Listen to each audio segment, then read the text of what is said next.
Et si la douleur que tu as enterrée revenait frapper, des années plus tard? Et si la vengeance devenait ta seule raison de vivre? Voici l'histoire de Moon Dong-gun, une femme brisée qui a choisi de devenir le cauchemar de ses bourreaux. Moon Dong-gun n'avait que 18 ans lorsqu'elle a vécu l'enfer. Étudiante studieuse et discrète, elle devient la cible d'un groupe d'élèves riches et cruels qui la soumettent à une violence physique et psychologique insoutenable. Brisée, abandonnée par les adultes censés la protéger, Dong-gun est contrainte de quitter le lycée. Mais pas ses souvenirs. Des années plus tard, elle est devenue institutrice. Froide, méthodique, silencieuse, mais surtout déterminée. Car tout ce temps, elle n'a eu qu'un seul objectif, la vengeance. Une vengeance lente, patiente, chirurgicale. Elle commence alors à infiltrer la vie de ses anciens bourreaux. Elle devient la professeure de la fille de Park Hyun-jin, sa principale agresseuse, désormais mariée à un homme influent et respecté dans la société. Derrière ses sourires parfaits, Hyun-jin ignore que le passé est sur le point de la rattraper. Dong-gun observe, rassemble des informations et tisse sa toile. Un à un, elle cible les membres du groupe qui l'a détruite.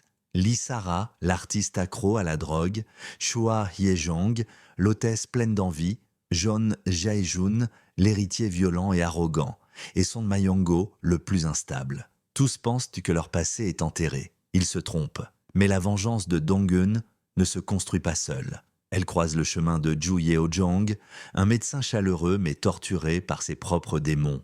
Fasciné par la noirceur et la douleur qu'il perçoit chez elle, il choisit de l'aider. Un lien fragile, entre ombre et lumière, se crée. Au fil des épisodes, les failles des bourreaux apparaissent, leurs secrets se dévoilent. Dong-gun, elle, avance dans l'ombre implacable. Chaque mouvement est calculé, chaque mot est une arme. La toile de Moon Dong-gun est presque achevée. Ses anciens bourreaux ne le savent pas encore, mais les premiers fils de leur chute sont déjà tirés. Le passé ressurgit, et avec lui la peur. Son Myongo, le plus instable de la bande, tente de se détacher de Hyun-jin, prêt à trahir pour sauver sa peau. Mais il disparaît brutalement. Son corps ne sera retrouvé que plus tard, déclenchant une onde de panique chez les autres.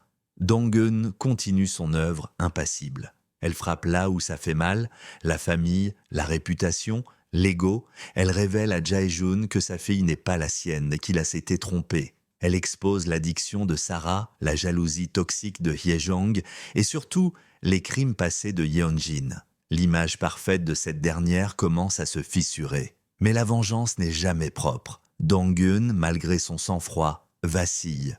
La douleur est toujours là. Et Ju Yeo-jong, ce médecin à l'allure douce, dévoile à son tour son propre fardeau. La mort atroce de son père, tué par un patient psychopathe. Lui aussi veut se venger. Et peu à peu, son désir de justice se lie à celui de Dong-gun. L'histoire devient alors double. Deux âmes blessées, réunies par la souffrance, avançant ensemble vers leur propre rédemption ou leur perte. Dans les derniers épisodes, la pression atteint son paroxysme. Dong-gun confronte Hyun-jin avec des preuves accablantes. Les vidéos, les mensonges, les silences coupables. L'ancienne bourreau, autrefois tout-puissante, se retrouve acculée, paniquée, sans issue. Le plan de Dong-gun aboutit. Les uns tombent, les autres se détruisent d'eux-mêmes. Certains supplient, d'autres fuient. Mais la vengeance est là, inévitable, tranchante, froide. Et pourtant, Dong-gun ne sourit pas. Car la vengeance n'efface pas la douleur. Elle clôt un chapitre, mais n'éteint pas les cicatrices. Dans la scène finale, elle tend la main à Yeo-jong pour l'aider à accomplir sa propre revanche. Ensemble, ils plongent dans les ténèbres, pas pour y rester, mais pour y faire justice. The Glory, c'est l'histoire d'une revanche minutieuse, mais aussi d'une reconstruction lente. Une descente dans l'âme humaine, là où la souffrance peut se transformer en force, et où, parfois, la justice se gagne dans le silence. Si tu veux découvrir d'autres récits aussi puissants que The Glory, abonne-toi maintenant. Des histoires de vengeance, de justice et de rédemption t'attendent.